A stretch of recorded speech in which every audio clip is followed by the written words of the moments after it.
आप सभी को राधे राधे।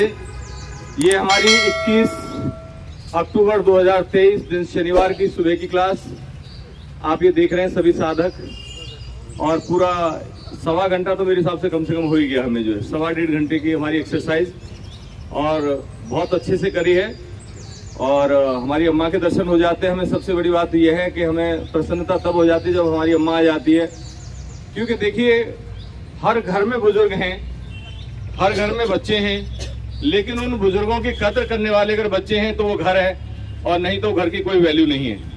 क्योंकि आज एक बड़े बूढ़े की वैल्यू नहीं हो रही, आने वाले समय में फिर जब आप बड़े बूढ़े हो जाएंगे तो फिर आपकी भी वैल्यू नहीं होने वाली है। तो समझ लो घर का मामला बेकार हो गया। तो इसलिए अपने घर में बड़े बूढ़ों की आपने वैल्यू बढ़ानी है, और अपनी बढ़वानी है तो पहले बड़े बूढ़ों की वैल्यू करना शुरू कर दीजिए। प्रातः काल उठ के रघुनाथा, पूजे माता पिता दो माथा। तो दोनों माता पिता का सबसे पहले चरण स्पर्श किया करते थे भगवान राम। रामायण में बिल्कुल वर्णन है। आजकल नवरात्रे चल रहे हैं, घर घर में रामायण देखी जा रही है, हर गली मोहल्ले में रामायण के पाठ चल रहे हैं।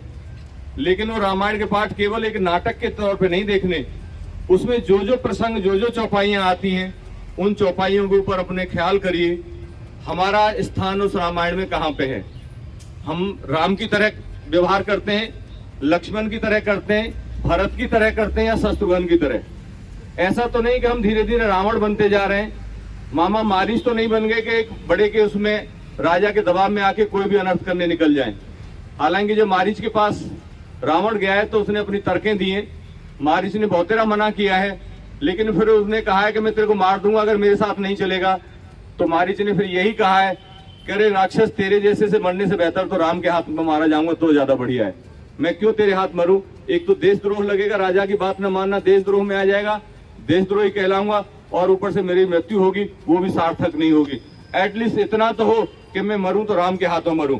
तो भाई वहां पे हर पात्र अपने आप में, कोई ऐसा तो नहीं कि कोई बहन बेटी सुपर खां जैसे काम कर रही है कि रात में निकल गई जाके वर ढूंढने के लिए, कुछ नहीं व्यभिचार के लिए निकली है, लेकिन कुल का नाश करा दिया उसने।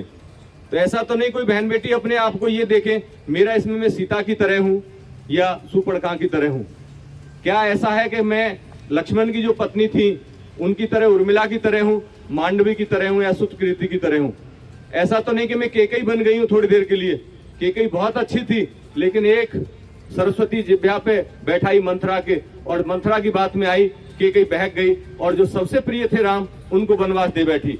तो ऐसा तो नहीं कि हमारे कहीं पे पात्र में कोई कमी तो नहीं चल रही, और हर किसी को अपने पात्र की पता होती है कि मेरा स्थान कहाँ पे है।